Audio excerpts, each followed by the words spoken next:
Hello everyone, welcome to How to Solver. Today in this video, I'm gonna show you how to enable encrypt contents to secure data in your laptop.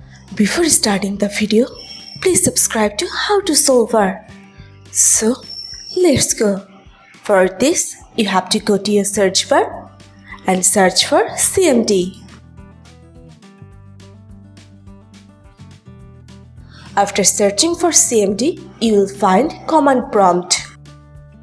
You just have to click the right button of your mouse. Here you can see Run as Administrator.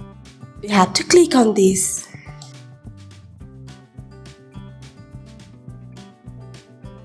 Now you have to run this command. And next, you have to restart your PC. So this is how you can enable encrypt contents to secure data in your laptop.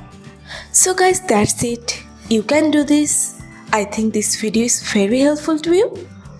If it was, then give a thumbs up and hit the subscribe button. And thanks for watching.